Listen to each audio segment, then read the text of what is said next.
বাংলা সাহিত্যের রোমাঞ্চকর কিছু গল্প দিয়ে সাজানো আমাদের এই বিশেষ নিবেদন সানডে সাসপেন্স। আজ আপনার জন্য শরদিন্দু বন্দ্যোপাধ্যায়ের লেখা ব্যোমকেশ কাহিনী অগ্নিবাণ। শরদিন্দু বন্দ্যোপাধ্যায়ের জন্ম 30শে মার্চ 1899 সালে এবং মৃত্যু 22শে সেপ্টেম্বর 1970 সালে। ব্যোমকেশ সিরিজের প্রধান গল্প পথের কাঁটা লেখা হয়েছিল 1339 বঙ্গাব্দে অর্থাৎ ইংরেজির 1933 সালে। দ্বিতীয় গল্পটি সীমান্ত হীরাও লেখা হয় ওই একই সালে। তবে লেখকের নিজের কথায় সত্যান্বেষী গল্পেই ব্যোমকেশ চরিত্রটি এস্টাবলিশড হয় এবং তাই পাঠকদের সুবিধের জন্য সত্যান্বেষীকেই ব্যোমকেশের প্রথম গল্প বলে ধরা হয়। অগ্নিবাণ গল্পটি ব্যোমকেশের সপ্তম কাহিনী।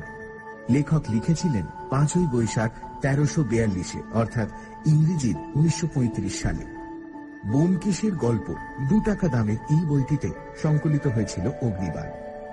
এই গল্পটি আমরা পাঠ করছি আনন্দ পাবলিশার্স থেকে প্রকাশিত ব্যোমকেশ অমনিবাস প্রথম খণ্ডটি থেকে। শ্রোতাদের সুবিধের জন্য গল্পের ভাষাটি চলিত এবং কিছু জায়গায় সহজ করে নেওয়া হয়েছে। অগ্নিবাণের প্রধান চরিত্রে ব্যোমকেশ, অজিত, হাবুল, দেবকুমার বাবু, সৎমা, ডক্টর রুদ্র, মন্মথ ও বীরেন বাবু। মুখ্য ভূমিকায় দীপ ও মীর। শুরু হচ্ছে অগ্নিবাণ।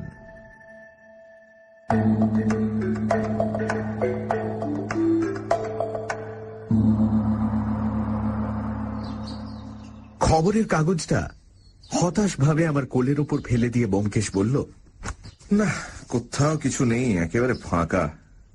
এর চেয়ে কাগজওয়ালারা সাদা কাগজ বের করলেই পারে, তাতে ছাপার খরচটা অন্তত বেঁচে যায়। আমি খোঁচা দিয়ে বললাম, বিজ্ঞাপনেও কিছু পেলে না? বলো কি, তোমার মতে তো দুনিয়ার যত কিছু খবর সব ওই বিজ্ঞাপন স্তম্ভের মধ্যেই ঠাসা আছে। না, বিজ্ঞাপনেও কিছু নেই। একটা লোক বিধবা বিয়ে করতে চায় বলে বিজ্ঞাপন দিয়েছে। এবার কুমারী ছেড়ে বিধবা বিয়ে করবার জন্যই গোঁ ধরেছে কেন, এটা তো ঠিক বোঝা গেল না। নিশ্চয়ই কোনো বদমতলব আছে। তা তো বটেই। আর কিছু?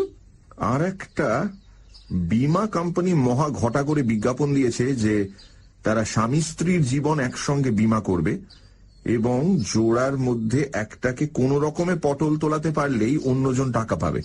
এইসব বীমা কোম্পানি এমন করে তুলেছে যে মরেও সুখ নেই। কেন, এর মধ্যেও বদমতলব আছে নাকি? বীমা কোম্পানি নিজের স্বার্থ না থাকতে পারে, কিন্তু অন্যের মনে দুর্বুদ্ধি জাগিয়ে তোলাও সৎকার্য নয়। এটার মানেটা কি? ব্যোমকেশ উত্তর দিল না। দীর্ঘশ্বাস ফেলে টেবিলের উপর একটা পা তুলে দিল।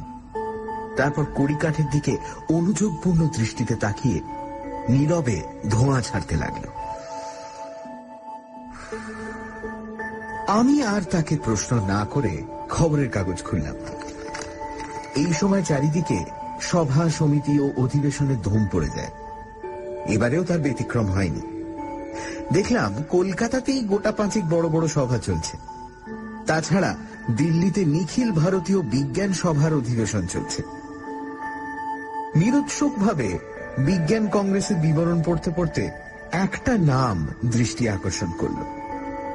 ইনি কলকাতার একজন খ্যাতনামা প্রফেসর ও বিজ্ঞান গবেষক। নাম দেবকুমার সরকার। বিজ্ঞান সভায় ইনি সুদীর্ঘ বক্তৃতা দিয়েছেন। অবশ্য ইনি ছাড়া অন্য কোনো বাঙালি যে বক্তৃতা দেননি এমন নয়, অনেকেই দিয়েছেন। কিন্তু বিশেষ করে দেবকুমার বাবুর নামটা চোখে পড়বার কারণ কলকাতায় তিনি আমাদের প্রতিবেশী। আমাদের বাড়ির কয়েকটা বাড়ির পরেই গলির মুখে তার বাড়ি। তার সঙ্গে আমাদের আলাপ ছিল না, কিন্তু তার পুত্র হাবুলের সঙ্গে পরিচয় থাকার ফলে নেপথ্যে থেকেই তার সঙ্গে আমরা ঘনিষ্ঠ হয়ে পড়েছিলাম। দেবকুমার বাবুর ছেলে হাবুল কিছুদিন থেকেই ব্যোমকেশের ভক্ত হয়ে পড়েছিল। ছোকরার বয়স 18-19, কলেজে 2nd কিংবা 3rd ইয়ারে পড়ে। ভালো মানুষ ছেলে, আমাদের সামনে বেশি কথা বলতে পারত না। অবাকভাবে ব্যোমকেশের মুখের দিকে তাকিয়ে থাকত। ব্যোমকেশ মৃদু হেসে এই অস্ফুটবাক ভক্তের পূজা গ্রহণ করত। কখনো চা খাওয়ার নিমন্ত্রণ করলে হাবুল একেবারে কৃতার্থ হয়ে যেত। এই হাবুলের বাবা কি ধরনের বক্তৃতা দিয়েছেন জানবার জন্য একটু কৌতূহল হলো। ব্যোমকেশকে বললাম, ওহে, হাবুলের বাবা দেবকুমার বাবু বক্তৃতা দিয়েছেন, শোনো। ব্যোমকেশ কড়িকাঠ থেকে চোখ নামালো না, বিশেষ ঔৎসুক্য প্রকাশ করল না। আমি পড়তে আরম্ভ করলাম। এ কথা সত্য যে জ্ঞান বিজ্ঞানের সাহায্য ব্যতীত কোনো জাতি বড় হইতে পারে নাই। অনেকের ধারণা এইরূপ যে ভারতবাসী বৈজ্ঞানিক গবেষণায় পরাঙ্মুখ এবং তাহাদের উদ্ভাবনী শক্তি নাই। এই জন্যই ভারত পরনির্ভর ও পরাধীন হইয়া আছে। এই ধারণা যে সম্পূর্ণ ভ্রমাত্মক, ভারতের গরিমাময় অতীত তাহার প্রমাণ। নব্য বিজ্ঞানের যাহা বীজ মন্ত্র, তাহা যে ভারতেই প্রথম আবিষ্কৃত হইয়াছিল, তাহা সুধী সমাজে উল্লেখ করা বাহুল্য মাত্র। কিন্তু এই কথা অস্বীকার করিবার উপায় নাই যে বর্তমানে আমাদের এই অসামান্য উদ্ভাবনী প্রতিভা নিস্তেজ ও ম্রিয়মাণ হইয়া পড়িয়াছে। ইহার কারণ কি? পুরাকালে আচার্য ও ঋষিগণ রাজ অনুগ্রহের আওতায় বসিয়া সাধনা করিতেন। অর্থচিন্তা তাহাদের ছিল না। সাধনার সাফল্যের জন্য যাহা কিছু প্রয়োজন হইত, রাজকোষের অসীম ঐশ্বর্য তৎক্ষণাৎ তাহা যোগাইয়া দিত।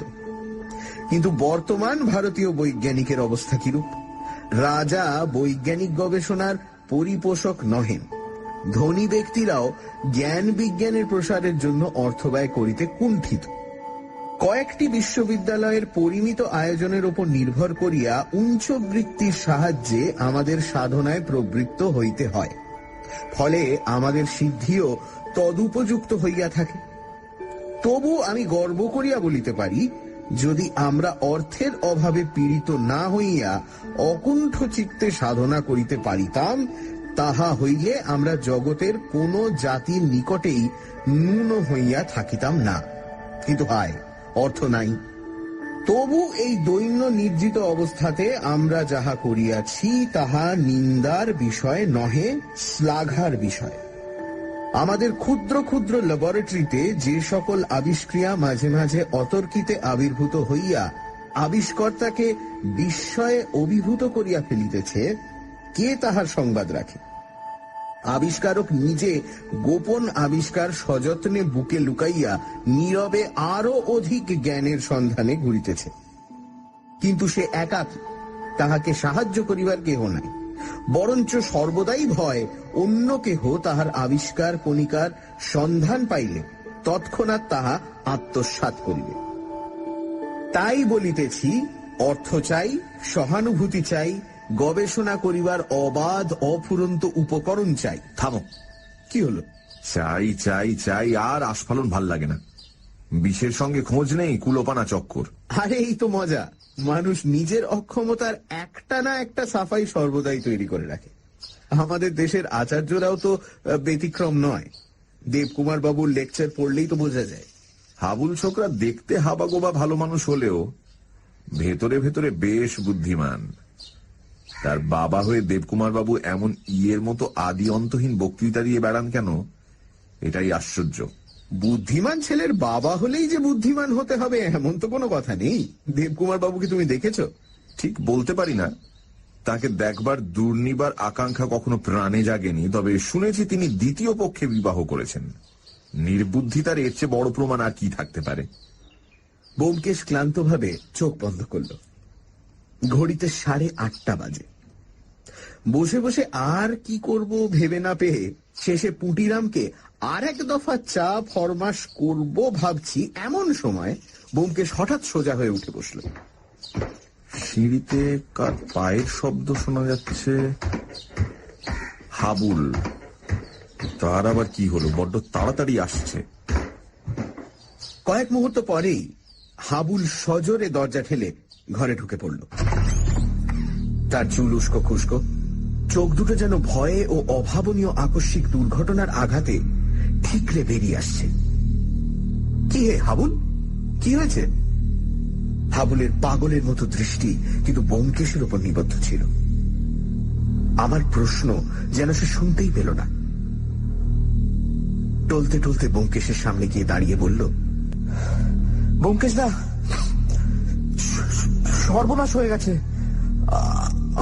আমার বোন রেখা, রেখা হঠাৎ মরে গিয়েছে ব্যোমকেশ দা, রেখা নেই। ব্যোমকেশ হাবুলকে হাত ধরে একটা চেয়ারে বসিয়ে দিল। কিছুক্ষণ তাকে শান্ত করা গেল না, সে অসে কাঁদতে লাগলো। মিনিট 5 পরে অপেক্ষাকৃত সুস্থির হলে হাবুল ব্যাপারটা খুলে বলল। দেবকুমার বাবু কয়েকদিন হলো দিল্লি গেছেন। বাড়িতে হাবুল, তার ছোট বোন রেখা ও তাদের সৎমা আছেন। আজ সকালে উঠে হাবুল যথারীতি নিজের তেতলা নিভৃত ঘরে পড়তে বসেছিল। 8টা বেজে যাবার পর নিচে হঠাৎ সৎমার কণ্ঠে ভীষণ চিৎকার শুনে তাড়াতাড়ি নেমে এলো। দেখল সৎমা রান্নাঘরের সামনে দাঁড়িয়ে ঊর্ধ্বস্বরে প্রলাপ বকছেন। তার প্রলাপের কোনো অর্থ বুঝতে না পেরে হাবুল রান্নাঘরে প্রবেশ করে দেখল তার বোন রেখা উনুনের সামনে হাঁটু গেড়ে বসে আছে। কি হয়েছে জানবার জন্য হাবুল তাকে প্রশ্ন করল, কিন্তু রেখা উত্তর দিল না। তখন তার গায়ে হাত দিয়ে নাড়া দিতেই হাবুল বুঝল রেখা নেই। তার গা বরফের মতো ঠান্ডা, হাত পা ক্রমশ শক্ত হয়ে আসছে। আমি এখন কি করবো ব্যোমকেশ দা? বাবা বাড়ি নেই, তাই আপনার কাছে ছুটে এলুম। রেখা নেই ব্যোমকেশ দা, রেখা মরে গিয়েছে। কি করে এমন হলো ব্যোমকেশ দা? হাবুল, তুমি পুরুষ মানুষ, বিপদে অধীর হয়েও না। কি হয়েছিল রেখার বলো দেখি? বুকের ব্যামো ছিল কি? তা তো জানি না। কত বয়স? 16 বছর, আমার চেয়ে 2 বছরের ছোট। সম্প্রতি কোনো অসুখ বিসুখ হয়েছিল? বেরি বেরি বা ওইরকম কিছু? না। চলো তোমার বাড়িতে চলো। নিজের চোখে না দেখলে কিছুই ধারণা করা যাচ্ছে না। তোমার বাবাকে তার করা দরকার, তিনি এসে পড়ুন, কিন্তু সে 2 ঘন্টা পরে করলেও চলবে। আপাতত একজন ডাক্তার চাই। আচ্ছা, তোমার বাড়ির কাছেই ডাক্তার রুদ্র থাকেন না? বেশ, এসো অজিত।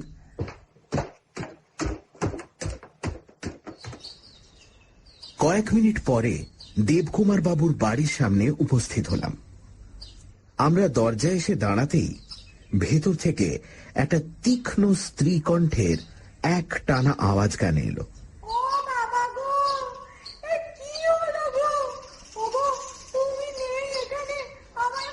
কণ্ঠস্বরে উদ্বেগ ও আশঙ্কার চিহ্ন পূর্ণ মাত্রায় থাকলেও শোকের লক্ষণ বিশেষ পাওয়া গেল না। বুঝলাম বিমাতা বিলাপ করছেন। একটা বৃদ্ধ গোছের ভৃত্য কিংকর্তব্য বিমূঢ়ের মতো বাইরে দাঁড়িয়েছিল। ব্যোমকেশ তাকে বলল, তুমি এ বাড়ির চাকর? যাও, ওই বাড়ি থেকে ডাক্তারবাবুকে ডেকে নিয়ে এসো। চাকরটা একটা কিছু করবার সুযোগ পেয়ে দ্রুত প্রস্থান করল। হাবুলকে সঙ্গে নিয়ে আমরা ভেতরে প্রবেশ করলাম। যার কণ্ঠস্বর বাইরে থেকে শুনতে পাচ্ছিলাম, তিনি ওপরে উঠবার সিঁড়ির মুখে দাঁড়িয়ে একাকী অনর্গল বকে চলেছেন। আমি জানতাম এরকম কিছু একটা হবে, সবই তো আমার দোষ।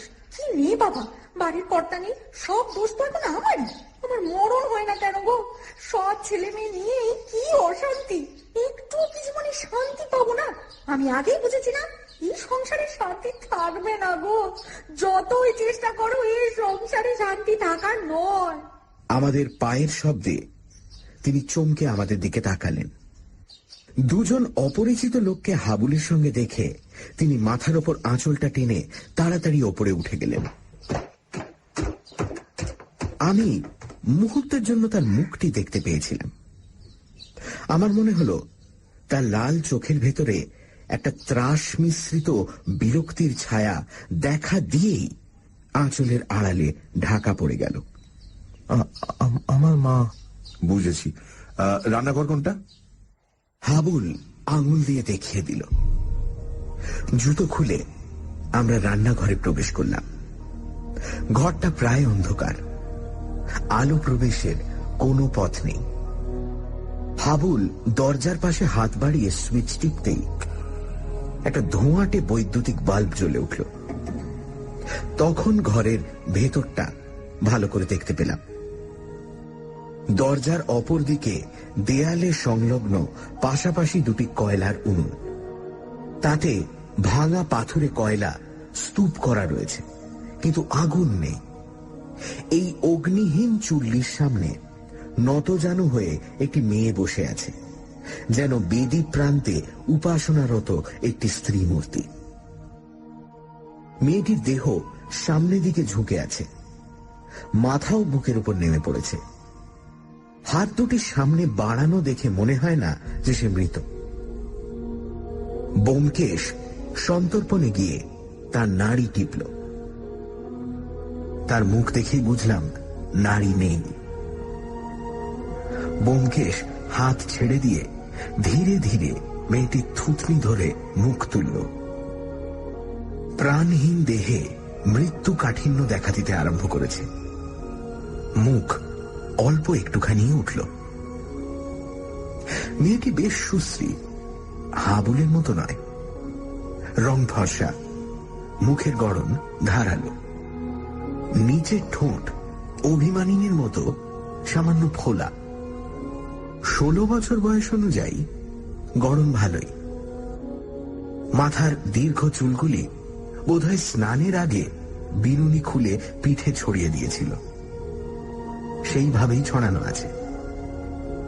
পরনে একটি আধময়লা গঙ্গা যমুনা ডুরে। গয়নার মধ্যে হাতে 3 গাছি করে সোনার চুড়ি, কানে মিনে করা হালকা ঝুমকো, গলায় একটা সরু হার। ব্যোমকেশ কাছ থেকে তাকে ভালো করে দেখে নিয়ে উঠে দাঁড়ালো। তারপর দূর থেকে তার বসবার ভঙ্গি সমগ্রভাবে দেখবার জন্য কয়েক পা সরে দাঁড়ালো। খানিকক্ষণ একাগ্র দৃষ্টিতে মেয়েটির দিকে তাকিয়ে থাকবার পর সে আবার কাছে ফিরে এলো। মেয়েটির ডান হাতটি তুলে হাতের তালু পরীক্ষা করে দেখল। তালুতে কয়লার কালি লেগে আছে। সে নিজের হাতে উনুনে কয়লা দিচ্ছিল, সহজেই অনুমান করা যায়। আঙুলগুলি একটু কুঁচকানো, তর্জনী ও বুড়ো আঙুল পরস্পরের সঙ্গে ঠেকে আছে।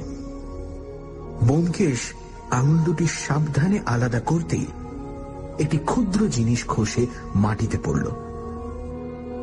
ব্যোমকেশ সেটা মাটি থেকে তুলে নিজের তালুতে রেখে আলোয় নিয়ে গিয়ে পরীক্ষা করল। আমিও ঝুঁকে দেখলাম একটি দেশলাই কাঠির অতি ক্ষুদ্র অংশ। দেশলাই কাঠি জ্বলে আঙুল পর্যন্ত পৌঁছলে যেটুকু বাকি থাকে সেইটুকুই। গভীর মনঃসংযোগে কাঠিটা কিছুক্ষণ নিরীক্ষণ করে ব্যোমকেশ সেটা ফেলে দিল। তারপর মেয়েটির বাঁ হাত তুলে দেখল। বাঁ হাতটি মুঠো করা ছিল। মুঠো খুলতেই একটি দেশলাইয়ের বাক্স দেখা গেল। ব্যোমকেশ বাক্সটি নিয়ে খুলে দেখল কয়েকটি কাঠি রয়েছে। ভাবতে ভাবতে বলল, আমিও তাই প্রত্যাশা করেছিলাম। দেশলাই জেলে উনুনে আগুন দিতে যাচ্ছিল, এমন সময় মৃত্যু হয়েছে। তারপর মৃতদেহ ছেড়ে ঘরের চারদিকে দৃষ্টি ফেরালো। মেঝের উপর ভিজে পায়ের ছাপ শুকিয়ে অস্পষ্ট দাগ হয়েছিল, সেগুলো ভালো করে পরীক্ষা করল। শেষে ঘাড় নেড়ে বলল, না, মৃত্যুকালে ঘরে আর কেউ ছিল না। পরে একজন স্ত্রীলোক ঘরে ঢুকেছিলেন, তারপর হাবুল ঢুকেছিল। এই সময় বাইরে শব্দ শোনা গেল। ব্যোমকেশ বলল, ওই বোধহয় ডাক্তার রুদ্র এলেন। হাবুল, তাকে নিয়ে এসো। হাবুল বেরিয়ে গেল। আমি এই অবসরে ব্যোমকেশকে জিজ্ঞেস করলাম, ব্যোমকেশ, কিছু বুঝলে? ব্যোমকেশ ভুরু কুঁচকে মাথা নাড়ল। কিছু না, কেবল এইটুকু বোঝা যাচ্ছে যে মেয়েটি মৃত্যুর আগের মুহূর্ত পর্যন্ত জানত না যে মৃত্যু এত কাছে। ডক্টর রুদ্রকে নিয়ে হাবুল ফিরে এলো। ডক্টর রুদ্র বয়স্ক লোক, কলকাতার একজন নামজাদা চিকিৎসক। কিন্তু অত্যন্ত রূঢ় ও কটুভাষী বলে তার দুর্নাম ছিল। মেজাজ সর্বদাই সপ্তমে চড়ে থাকত। এমনকি মুমূর্ষু রোগীর ঘরেও তিনি এমন ব্যবহার করতেন যে তিনি না হয়ে অন্য কোনো ডাক্তার হলে তার পেশা চলা কঠিন হয়ে পড়ত। একমাত্র চিকিৎসা শাস্ত্রে অসাধারণ প্রতিভার বলে তিনি পশার প্রতিপত্তি বজায় রেখেছিলেন। এছাড়া তার মধ্যে অন্য কোনো গুণ আজ পর্যন্ত কেউ দেখতে পায়নি। ডক্টর রুদ্রের চেহারা থেকে তার চরিত্রের একটা আভাস পাওয়া যেত। নিকষ কালো গায়ের রং, ঘোড়ার মতো লম্বা কদাকার মুখে রক্তবর্ণ দুটো চোখ যেন মানুষকে মানুষ বলেই গণ্য করে না। তিনি যখন ঘরে এসে ঢুকলেন তখন মনে হলো মূর্তিমান দম্ভ কোট প্যান্টালুন ও জুতো পরে ঘরের মধ্যে এসে দাঁড়িয়েছে। হাবুল নীরবে আঙুল দিয়ে বোনের দেহ দেখিয়ে দিল। ডক্টর রুদ্র স্বভাব কর্কশ্বরে জিজ্ঞেস করলেন, কি হয়েছে? মারা গেছে? ব্যোমকেশ বলল, আপনি দেখুন। ডক্টর রুদ্র ব্যোমকেশের দিকে কড়া দৃষ্টিতে তাকিয়ে বললেন, আপনি কে? আমি পারিবারিক বন্ধু। ব্যোমকেশকে সম্পূর্ণ উপেক্ষা করে ডক্টর রুদ্র হাবুলকে জিজ্ঞেস করলেন, এটি কে? দেবকুমার বাবুর মেয়ে? হাবুল ঘাড় নাড়ল। ডক্টর রুদ্রের কপালে যেন খানিকটা কৌতূহল প্রকাশ পেল। তিনি মৃতদেহের দিকে তাকিয়ে বললেন, এরই নাম রেখা? হাবুল আবার ঘাড় নাড়ল। কি হয়েছিল? কিছু না, হঠাৎই। ডক্টর রুদ্র তখন হাঁটু গেড়ে রেখার পাশে বসলেন। মুহূর্তের জন্য একবার নাড়িতে হাত দিলেন, একবার চোখের পাতা টেনে চোখের মনি দেখলেন, তারপর উঠে দাঁড়িয়ে বললেন, মারা গেছে। প্রায় 2 ঘন্টা আগে মৃত্যু হয়েছে। রেগা মর্টিস সেট ইন করেছে। কথাগুলো তিনি এমন পরিতৃপ্তির সঙ্গে বললেন যেন অত্যন্ত সুসংবাদ, শোনা মাত্র শ্রোতারা খুশি হয়ে উঠবে। ব্যোমকেশ প্রশ্ন করল, কিসে মৃত্যু হয়েছে বলতে পারেন কি? সেটা অটপসি না করে বলা অসম্ভব। আমি চললাম। আমার ভিজিট 32 টাকা বাড়িতে পাঠিয়ে দিও, আর পুলিশে খবর দেওয়া দরকার। মৃত্যু সন্দেহজনক। বলে ডক্টর রুদ্র প্রস্থান করলেন। সানডে সাসপেন্সে আজ ব্যোমকেশ কাহিনী অগ্নিবাণ। শীতকালটা বেশ অলসভাবেই কাটছিল ব্যোমকেশ আর অজিতের। হঠাৎই তাদের পাড়ারই এক ছেলে হাবুল ছুটে আসে। হাবুল ব্যোমকেশের একান্ত ভক্ত। তার বাবা দেবকুমার বাবু একজন নামী সায়েন্টিস্ট। হাবুল বলে তার বোন রেখা আজ সকালে হঠাৎ মারা গেছে। মৃতদেহটা পরীক্ষা করে ব্যোমকেশ। উনুনের সামনে মাথা নিচু করে পড়ে রয়েছে রেখা। তার ডান হাতে ধরা একটি পোড়া দেশলাইয়ের কাঠি। তারপর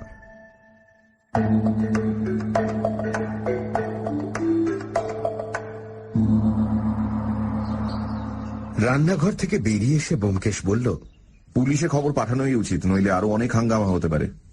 আমাদের থানার দারোগা বীরেনবাবুর সঙ্গে আমার আলাপ আছে, আমি তাকে খবর দিচ্ছি। এক টুকরো কাগজে তাড়াতাড়ি করে কয়েক ছত্র লিখে ব্যোমকেশ চাকরের হাতে দিয়ে থানায় পাঠিয়ে দিল। তারপর বলল, মৃতদেহ এখন নাড়াচাড়া করে কাজ নেই, পুলিশ এসে যা হয় করবে। দরজায় শেকল তুলে দিয়ে বলল, হাবুল, একবার রেখার ঘরটা দেখতে গেলে ভালো হতো।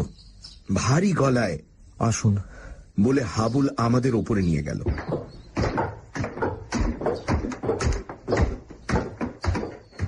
প্রথম খানিকটা কান্নাকাটি করার পর সে কেমন যেন আচ্ছন্নের মতো হয়ে পড়েছিল।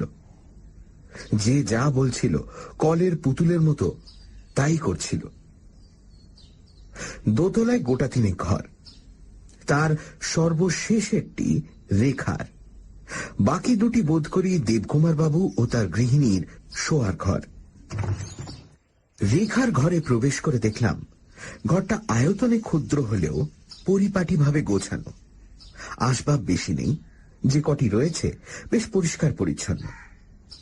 একধারে একখানা ছোট খাটের ওপর বিছানা, অপরদিকে জানলার ধারে লেখবার টেবিল, পাশে ছোট শেলফে 2 সারি বাংলা বই সাজানো। দেওয়ালে ব্র্যাকেটের উপর একটা আয়না, তার নিচে চিরুনি, চুলের ফিতে, কাঁটা ইত্যাদি রয়েছে। ঘরটির সর্বত্র গৃহকর্মে সুনিপুণা ও শিক্ষিতা মেয়ের হাতের চিহ্ন যেন আঁকা রয়েছে। ব্যোমকেশ ঘরের এটা ওটা নেড়ে একবার চারিদিকে ঘুরে বেড়ালো, চুলের ফিতে ও কাঁটা নিয়ে পরীক্ষা করলো, তারপর জানলার ধারে গিয়ে দাঁড়ালো।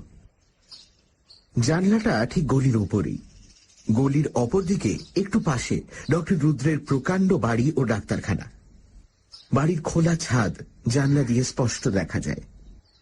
ব্যোমকেশ কিছুক্ষণ বাইরের দিকে তাকিয়ে রইল, তারপর ফিরে টেবিলের দেরাজ ধরে টানল। দেরাজে চাবি ছিল না, টান দিতেই খুলে গেল। দেখলাম তাতে বিশেষ কিছু নেই, দু একটা খাতা, চিঠি লেখার প্যাড, সেন্টের শিশি, ছুঁচ সুতো এইসব রয়েছে। একটা শিশি তুলে নিয়ে ব্যোমকেশ দেখল ভেতরে কয়েকটা সাদা ট্যাবলেট রয়েছে। ব্যোমকেশ বলল, অ্যাসপিরিন। রেখা কি অ্যাসপিরিন খেত? হাবুল বলল, হ্যাঁ, মাঝে মাঝে ওর মাথা ধরতো। শিশি রেখে দিয়ে আবার ব্যোমকেশ চিন্তিতভাবে ঘরে পায়চারি শুরু করল। শেষে বিছানার সামনে এসে স্থির হয়ে দাঁড়ালো। বিছানায় শোয়ার চিহ্ন রয়েছে, লেপটা এলোমেলো ভাবে পায়ের দিকে পড়ে আছে, মাথার বালিশে মাথার চাপের দাগ। কিছুক্ষণের জন্য মনটা খারাপ হয়ে গেল। এই তো মানুষের জীবন, যার শোয়ার দাগ এখনো বিছানা থেকে মিলিয়ে যায়নি, সে আজ সকালে উঠেই কোন অনন্তের পথে যাত্রা করেছে তার ঠিকানা নেই। ব্যোমকেশ অন্যমনস্কভাবে মাথার বালিশটা তুলল। একখণ্ড ফিকে সবুজ রঙের কাগজ বালিশের তলায় চাপা ছিল। বালিশ সরাতেই সেটা বেরিয়ে পড়ল। ব্যোমকেশ চমকে কাগজটা তুলে নিয়ে উল্টে পাল্টে দেখল ভাঁজ করা চিঠির কাগজ। সে একবার একটু ইতস্তত করল, তারপর চিঠির ভাঁজ খুলে পড়তে আরম্ভ করল। আমিও গলা বাড়িয়ে চিঠিটা পড়লাম। মেয়েলি ছাদের অক্ষরে তাতে লেখা রয়েছে, নন্তুদা, আমাদের বিয়ের সম্বন্ধ ভেঙে গেল। তোমার বাবা 10,000 টাকা চান। অত টাকা বাবা দিতে পারবেন না। আর কাউকে আমি বিয়েও করতে পারবো না, এটা বোধ হয় তুমিও জানো। কিন্তু এ বাড়িতে থাকা অসহ্য হয়ে উঠেছে। আমাকে একটু বিষ দিতে পারো? তোমাদের ডাক্তারখানায় তো অনেক রকমের বিষ পাওয়া যায়। দিও। যদি না দাও, অন্য যে কোনো উপায়ে আমি মরব। তুমি তো জানো আমার কথা আর নড়চড় হয় না। এটি তোমার লেখা।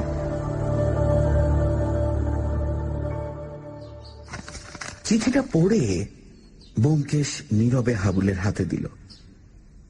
হাবুল পড়ে আবার ঝরঝর করে কেঁদে ফেলল। কান্না ভেজা গলায় বলে উঠল, আমি জানতুম এই হবে। রেখা আত্মহত্যা করবে। নন্তুকে? নন্তুদা ডক্টর রুদ্রর ছেলে। রেখার সঙ্গে ওর বিয়ের সম্বন্ধও হয়েছিল। নন্তুদা বড় ভালো, কিন্তু ওই চামারটা 10,000 টাকা চেয়ে বাবাকে রাগিয়ে দিল। ব্যোমকেশ নিজের মুখের উপর দিয়ে একবার হাত চালিয়ে বলল, কিন্তু যাক। তারপর হাবুলের হাত ধরে বিছানায় বসিয়ে স্নিগ্ধ স্বরে তাকে সান্ত্বনা দিতে লাগল। হাবুল রুদ্ধ স্বরে বলল, ব্যোমকেশ দা, নিজের বলতে আমার ওই বোনটা ছাড়া আর কেউ ছিল না। মা নেই, বাবাও আমাদের কথা ভাবার সময় পান না। বলে সে মুখে কাপড় দিয়ে ফোঁপাতে লাগল।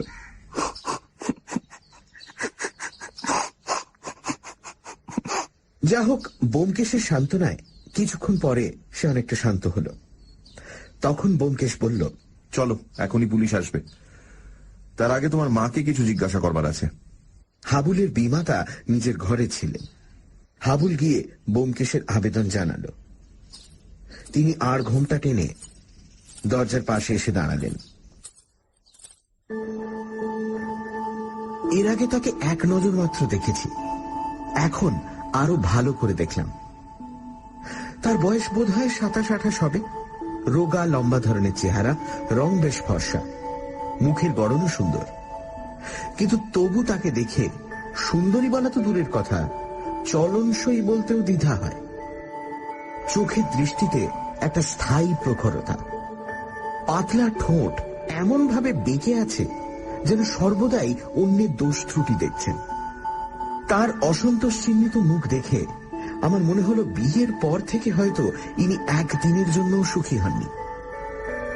মানসিক উদারতার অভাবে সপত্নী সন্তানদেরও কখনো স্নেহের দৃষ্টিতে দেখেননি, নিজেরও সন্তান হয়নি, তাই তার স্নেহহীন মুখ মরুভূমির মতো শুকনো হয়ে রয়েছে। আর একটা জিনিস লক্ষ্য করলাম, তার বোধ হয় সূচিবাই আছে। তিনি যেরকম ভঙ্গিতে দরজার পাশে এসে দাঁড়ালেন, তাতে মনে হলো তিনি নিজেকে ও নিজের ঘরটিকে সর্বপ্রকার অশুদ্ধি থেকে রক্ষা করবার চেষ্টা করছেন। পাছে আমরা তার ঘরে পদার্পণ করে ঘরের পবিত্রতা নষ্ট করে দিই, তাই দ্বার আগলে দাঁড়িয়ে রয়েছেন। আমরা অবশ্য ঘরে প্রবেশ করার চেষ্টা করলাম না, বাইরেই দাঁড়িয়ে রইলাম। ব্যোমকেশ প্রশ্ন করল, আজ সকালে রেখার সঙ্গে আপনার দেখা হয়েছিল? উত্তরে মহিলাটি এক গঙ্গা কথা বলে গেলেন। দেখলাম অন্যান্য নারী সুলভ সদ্গুণের মধ্যে বাচালতাও বাদ নেই। একবার কথা বলা শুরু করলে আর থামতে পারেন না। ব্যোমকেশের ছোট্ট প্রশ্নের উত্তরে তিনি তার মনের ও সংসারের অধিকাংশ কথাই বলে ফেললেন। আজ সকালে ঝি আসেনি দেখে তিনি রেখাকে রান্নাঘর ধুয়ে উনুনে আগুন দিতে বলেছিলেন। অবশ্য সপত্নী সন্তানদের তিনি সাধারণত সংসারের কোনো কাজ করতে বলেন না, নিজের গতর যতদিন আছে নিজেই সব করেন। কিন্তু তবু সংসারের সমস্ত কাজ করা তো আর একা মানুষের দ্বারা সম্ভব নয়। তাই তিনি রেখাকে উনুনটা ধরাতে বলে নিজের শোবার ঘর পরিষ্কার করে স্নান করতে গিয়েছিলেন। স্নান সেরে তিনি ওপরে চলে এসেছেন। রান্নাঘরে কি হচ্ছে না হচ্ছে তিনি দেখেননি। তারপর কাপড় ছেড়ে চুল মুছে 10 বার ইষ্টমন্ত্র জপ করে নিচে গিয়ে দেখেন ওই কাণ্ড।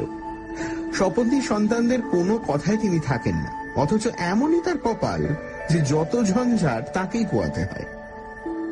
এখন যে ব্যাপার ঘটেছে তাতে সকলেই হয়তো তাকেই দুষবে। বিশেষত কর্তা ফিরে এসে যে কি মহামারী কাণ্ড বাঁধাবেন তা কল্পনা করাও দুষ্কর। একে তো তিনি কর্তার চক্ষুশূল, তিনি মরলেই কর্তা বাঁচেন। বাক্যস্রোত কিঞ্চিত থামলে ব্যোমকেশ ধীরে ধীরে জিজ্ঞেস করল, আজ সকালে আপনি রেখাকে কি কোনো রূঢ় কথা বলেছিলেন? এবার মহিলাটি একেবারে তেলে বেগুনে জ্বলে উঠলেন। রূঢ় কথা আমার মুখ দিয়ে বেরোয় না, তেমন ভদ্রলোকের মেয়ে আমি নই। এ বাড়িতে ঢুকে অব্দি সতীন পো সতীন ঝিমিয়ে ঘর করছি, কিন্তু কেউ বলুক দেখি যে একটা কড়া কথা আমার মুখ দিয়ে বেরিয়েছে। তবে আজ সকালে রেখাকে উনুন ধরাতে পাঠালুম। সে রান্নাঘর থেকে ফিরে এসে বললে দেশলাই খুঁজে পাচ্ছে না, বলে ঘরে ঢুকে ব্র্যাকেটের উপর দেশলাই নিলে। আমি তখন মেজে মুছছিলাম, বললুম বাসি কাপড়ে ঘরে ঢুকলে এত বড় মেয়ে হয়েছ, এইটুকু হুঁশ নেই? দেশলাইয়ের দরকার ছিল দোকান থেকে টানিয়ে নিলেই পারতে। এইটুকুই বলেছি, এছাড়া আর একটি কথাও আমার মুখ দিয়ে বেরোয়নি। এতে যদি অপরাধ হয়ে থাকে তো ঘাট মানছি। অপরাধের কথা নয়, কিন্তু দেশলাই নিতে রেখা আপনার ঘরে এলো কেন? আপনার ঘরেই কি দেশলাই থাকে? হ্যাঁ, রাত্রিরে আমি অন্ধকারে ঘুমোতে পারি না, তেলের ল্যাম্প জ্বেলে শুই, তাই ঘরে দেশলাই রাখতে হয়। ওই ব্র্যাকেটের উপর ল্যাম্প আর দেশলাই থাকে, সবাই জানে, রেখাও জানতো। ঘরের মধ্যে উঁকি মেরে দেখলাম খাটের মাথার দিকে একটা ছোট কাঠের ব্র্যাকেট, তার উপর ছোট একটা ল্যাম্প রয়েছে। ঘরের অন্যান্য অংশ এই সুযোগে দেখে নিলাম। পরিচ্ছন্নতার বাড়াবাড়ি, এমনকি দেওয়ালে মা কালীর ছবিটি পর্যন্ত যেন ঘরের সুচিতা ভঙ্গের ভয়ে সন্ত্রস্ত ভাবে জিভ বার করে আছেন। ভুরু কুঁচকে ব্যোমকেশ জিজ্ঞেস করল, তাহলে এই সময় রেখাকে আপনি শেষ দেখেন, তারপর আর তাকে জীবিত দেখেননি? না, দেখিনি। তারপর বলে গৃহিণী বোধ করি আবার এক প্রস্থ বক্তৃতা শুরু করতে যাচ্ছিলেন, এমন সময় নিচে থেকে চাকর জানালো যে দারোগা বাবু এসেছেন। আমরা নিচে নেমে গেলাম। দারোগা বীরেন বাবুর সঙ্গে ব্যোমকেশের ঘনিষ্ঠতা ছিল, দুজনেই দুজনের কদর বুঝতেন। বীরেনবাবু মধ্যবয়স্ক লোক, হৃষ্টপুষ্ট মজবুত চেহারা, বিচক্ষণ ও চতুর কর্মচারী বলে তার সুনাম ছিল। ব্যোমকেশ তাকে যথেষ্ট শ্রদ্ধা করত। কয়েকটা জটিল ব্যাপারে ব্যোমকেশকে তার সাহায্য নিতে হয়েছিল। শহরের নিম্ন শ্রেণীর গাঁটকাটা ও গুন্ডাদের চালচলন সম্বন্ধে তার অগাধ অভিজ্ঞতা ছিল। ব্যোমকেশের সঙ্গে মুখোমুখি হতেই বীরেনবাবু বললেন, কি খবর ব্যোমকেশ বাবু? গুরুতর কিছু নাকি? আপনি নিজেই তার বিচার করুন। মৃতদেহ পোস্টমর্টেমের জন্য রওনা করে দিয়ে দেবকুমার বাবুকে টেলিগ্রাম পাঠিয়ে এই শোচনীয় ব্যাপারের যথাসম্ভব সুব্যবস্থা করতে বেলা 2টো বেজে গেল। বাড়ি ফিরে আমি আর ব্যোমকেশ যখন খাওয়া শেষ করছি তখন শীতের বেলা পড়ে আসছে। ব্যোমকেশ বিমনা ও নীরব হয়ে রইল। মস্তিষ্কে যে খোরাকের জন্য আমরা ব্যাকুল হয়ে উঠেছিলাম তা এমন নির্মমভাবে দেখা দেবে কে ভেবেছিল। বেচারা হাবুলের কথা বারবার মনে পড়ে মনটা খারাপ হয়ে যাচ্ছিল। ক্রমে সন্ধ্যা হয়ে গেল। ব্যোমকেশ দৃষ্টিহীন চোখে জানলার বাইরে তাকিয়ে চুপ করে বসে রইল। আমি জিজ্ঞেস করলাম, আত্মহত্যাই তাহলে? কি বলো? ব্যোমকেশ চমকে উঠল। হ্যাঁ, ও রেখার কথা বলছো? তোমার কি মনে হয়? যদিও মন সম্পূর্ণ সংশয়মুক্ত ছিল না, তবু বললাম, আত্মহত্যা ছাড়া আর কি হতে পারে? চিঠি থেকেও তো ওর অভিপ্রায় বেশ বোঝাই যাচ্ছে। তা যাচ্ছে। আচ্ছা, কি উপায়ে আত্মহত্যা করেছে তুমি মনে করো? বিষ খেয়ে, সে কথা তো চিঠিতেই আছে। আছে আছে কিন্তু বিষ পাবার আগেই বিষ খেয়ে আত্মহত্যা কি করে হতে পারে আমি ভেবে পাচ্ছি না। চিঠিতে রেখা বিষ চেয়েছিল, কিন্তু চিঠি যখন যথাস্থানে পৌঁছয়নি, লেখিকার বালিশের তলাতেই থেকে গিয়েছিল, তখন বিষ এলো কোত্থেকে? আমি বললাম, চিঠিতে আছে সে বিষ না পেলে অন্য কোনো উপায়ে। কিন্তু চিঠি পাঠাবার আগেই সে অন্য উপায় অবলম্বন করবে, এটা তুমি সম্ভব মনে করো? আমি নিরুত্তর রইলাম। কিছুক্ষণ পরে ব্যোমকেশ বলল, তাছাড়া উনুন জ্বালতে জ্বালতে কেউ আত্মহত্যা করে না। রেখার মৃত্যু এসেছিল অকস্মাৎ, নির্মেঘ আকাশ থেকে বিদ্যুতের মতন। এত ক্ষিপ্ত, এমন অমোঘ এই মৃত্যুবান যে সে একটু নড়বার অবকাশ পায়নি। দেশলাইয়ের কাঠি হাতেই পুড়ে ছাই হয়ে গেছে। কি করে এমন মৃত্যু সম্ভব হলো? সেইটাই তো বুঝতে পারছি না। জানি তো বিষের মধ্যে এক হাইড্রোসায়ানিক অ্যাসিড ছাড়া এত ভয়ঙ্কর শক্তি তো আর কারণ নেই। কিন্তু আমি একটু সংকুচিত ভাবে বললাম, আমি ডাক্তারি সম্বন্ধে কিছু জানি না, কিন্তু হঠাৎ হার্ট ফেল করে মৃত্যু সম্ভব নয় কি? ব্যোমকেশ ভাবতে ভাবতে বলল, ওই সম্ভাবনাটাই দেখছি ক্রমশ প্রবল হয়ে উঠছে। রেখা মাথা ধরার জন্য অ্যাসপিরিন খেত, হয়তো ভেতরে ভেতরে হৃদযন্ত্র দুর্বল হয়ে পড়েছিল, কিন্তু না, কোথায় যেন বেঁধে যাচ্ছে। হার্ট ফেলের সম্ভাবনাটা আমি নিশ্চিতভাবে গ্রহণ করতে পারছি না, যদিও যুক্তি প্রমাণ সব ওই দিকেই নির্দেশ করছে। ব্যোমকেশ অপ্রতিভ ভাবে হাসল। বুদ্ধির সঙ্গে মনের আপোষ করতে পারছি না। কেবলই মনে হচ্ছে মৃত্যুটা সহজ নয়, সাধারণ নয়, কোথায় একটা মস্ত গলদ আছে। কিন্তু যাক, এখন মিথ্যে মাথা গরম করে লাভ নেই। কাল ডাক্তারের রিপোর্ট পেলেই সব বোঝা যাবে। ঘর অন্ধকার হয়ে গেছিল। ব্যোমকেশ উঠে আলো জ্বালল। এই সময় বাইরের দরজায় আস্তে আস্তে টোকা মারার শব্দ হলো। সিঁড়িতে পায়ের শব্দ শোনা যায়নি। ব্যোমকেশ বিস্মিতভাবে ভুরু কুঁচকে বলল, কে? ভেতরে এসো। একটি অপরিচিত যুবক নিঃশব্দে প্রবেশ করল। বলিষ্ঠ, সুশ্রী চেহারা, কিন্তু শুকনো বিবর্ণ মুখে ট্র্যাজেডির ছায়া পড়েছে। পায়ে রাবার সোলের জুতো ছিল বলেই তার পায়ের আওয়াজ আমরা শুনতে পাইনি। সে কয়েক পা এগিয়ে অনিশ্চিতভাবে দাঁড়িয়ে রইল। আমার নাম মন্মথনাথ রুদ্র। ব্যোমকেশ তার আপাদমস্তক দেখে নিয়ে বলল, আপনি নন্দবাবু, আসুন। বলে একটা চেয়ার দেখিয়ে দিল। চেয়ারে বসে পড়ে যুবক থেমে থেমে বলল, আপনি আমাকে চেনেন? ব্যোমকেশ টেবিলের সামনে বসে বলল, সম্প্রতি আপনার নাম জানবার সুযোগ হয়েছে। আপনি রেখার মৃত্যু সম্বন্ধে কিছু জানতে চান? যুবকের কণ্ঠস্বর একটু কেঁপে গেল। সে বলল, হ্যাঁ, কি করে তার মৃত্যু হলো ব্যোমকেশ বাবু? তা তো এখনো জানা যায়নি। অস্বাভাবিক উজ্জ্বল চোখ ব্যোমকেশের মুখের ওপর রেখে মন্মথ বলল, আপনার কি সন্দেহ সে আত্মহত্যা করেছে? সম্ভব নয়। তবে কি কেউ তাকে? এখনো জোর করে কিছু বলা যায় না। দু হাতে মুখ ঢেকে মন্মথ কিছুক্ষণ বসে রইল। তারপর মুখ তুলে অস্পষ্ট স্বরে বলল, আপনারা হয়তো শুনেছেন রেখার সঙ্গে আমার। শুনেছি। মন্মথ এতক্ষণ জোর করে সংযম রক্ষা করছিল, এবার ভেঙে পড়ল। ছেলেবেলা থেকে তাকে ভালোবাসতাম। যখন রেখার 6 বছর বয়স, আমি ওদের বাড়িতে খেলা করতে যেতাম তখন থেকে। তারপর যখন বিয়ের সম্বন্ধ হলো, তখন বাবা এমন এক শর্ত দিলেন যে বিয়ে ভেঙে গেল। তবু আমি ঠিক করেছিলাম বাবার মতের বিরুদ্ধে গিয়ে বিয়ে করব। এই নিয়ে বাবার সাথে তুমুল ঝগড়া হয়। বাবা বললেন বাড়ি থেকে দূর করে দেবেন। তবু আমি। বাবার সঙ্গে আপনার কখন ঝগড়া হয়েছিল? কাল দুপুরবেলা। আমি বলেছিলাম রেখাকে ছাড়া আর আমি কাউকে বিয়ে করব না। তখন কি জানতো যে রেখা? কিন্তু কেন এমন হলো ব্যোমকেশ বাবু? রেখাকে প্রাণে মেরে কার কি লাভ হলো? ব্যোমকেশ একটা পেন্সিল নিয়ে টেবিলের ওপর হিজিবিজি কাটছিল। মুখ না তুলেই বলল, আপনার বাবার কিছু লাভ হতে পারে। মন্মথ চমকে দাঁড়িয়ে উঠল। বাবা? না না, আপনি কি বলছেন? বাবা? মন্মথ আর কোনো কথা না বলে তাড়াতাড়ি ঘর থেকে বেরিয়ে গেল।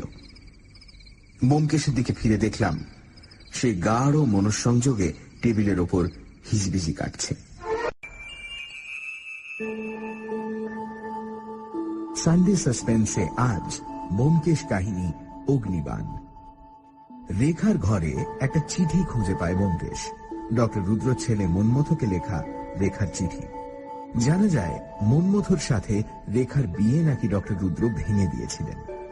সেদিন সন্ধ্যেবেলায় মন্মথ আসে ব্যোমকেশের কাছে। বলে কাল দুপুরবেলা তার বাবার সাথে নাকি তার ঝগড়া হয়েছিল। বাবাকে সে জানিয়েছিল সে বিয়ে করলে রেখাকেই করবে। তারপর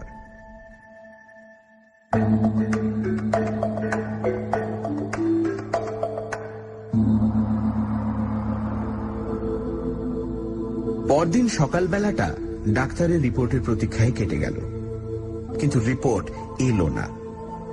ব্যোমকেশ ফোন করে থানায় খবর নিল, কিন্তু সেখানেও কোনো খবর পাওয়া গেল না। বিকেল বেলা আন্দাজ 4:30 সময় দেবকুমার বাবু এলেন। আলাপ না থাকলেও তার মুখ চেনা ছিল। আমরা খাতির করে তাকে বসালাম। তিনি হাবুলের টেলিগ্রাম পাওয়া মাত্র দিল্লি ছেড়ে রওনা হয়েছিলেন। আজ দুপুরে এসে পৌঁছেছেন।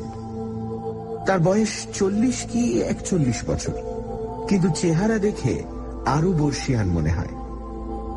মোটাসোটা দেহ, মাথায় টাক, চোখে পুরু কাচের চশমা। তিনি স্বভাবতই একটু অন্যমনস্ক প্রকৃতির লোক বলে মনে হয়। তার গলাবন্ধ কোট ও গোল চশমা পরা পেঁচার মতো চেহারা কলকাতার ছাত্রমহলে কারো অপরিচিত ছিল না। প্রতিবেশী বলে আমিও এর আগে কয়েকবার দেখেছি, কিন্তু এখন দেখলাম তার চেহারা কেমন যেন শুকিয়ে উঠেছে। চোখের কোলে গভীর কালির দাগ, গালের মাংস চুপসে গেছে। চশমার কাঁচের ভেতর থেকে আমার দিকে তাকিয়ে তিনি বললেন, ও, আপনি ব্যোমকেশ বাবু? আমি ব্যোমকেশকে দেখিয়ে দিলাম। তিনি ব্যোমকেশের দিকে ফিরে বললেন, ও, বলে হাতের মোটা লাঠিটা টেবিলের উপর রাখলেন। ব্যোমকেশ মামুলি দু একটা সহানুভূতির কথা বলল। দেবকুমার বাবু বোধহয় তা শুনতে পেলেন না। তার ক্ষীণ দৃষ্টি তিনি একবার ঘরের ওপর বুলিয়ে নিলেন।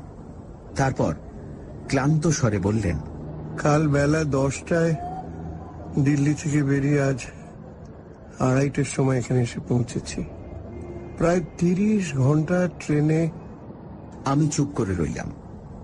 শারীরিক ক্লান্তি তার প্রতি অঙ্গে ফুটে উঠছিল। দেবকুমার তারপর ব্যোমকেশের দিকে চোখ ফেরালেন।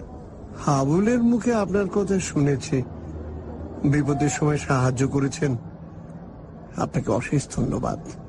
সে কি কথা, যদি একটু সাহায্য করতে পেরে থাকি সে তো প্রতিবেশীর কর্তব্য।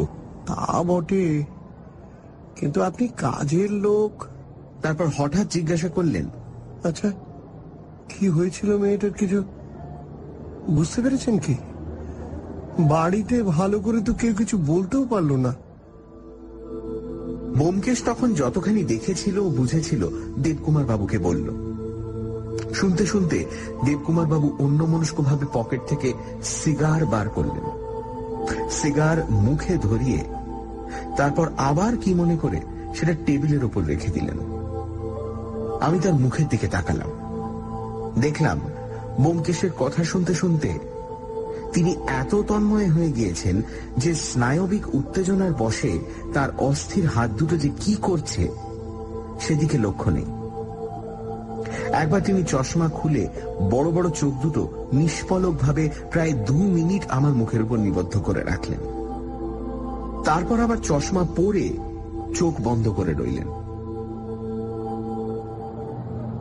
ব্যোমকেশের বিবরণ শেষ হলে দেবকুমার বাবু অনেকক্ষণ চুপ করে থেকে হঠাৎ বলে উঠলেন, হ্যাঁ, ওই ডাক্তার রুদ্রটা আমার বাড়িতে ঢুকেছিল।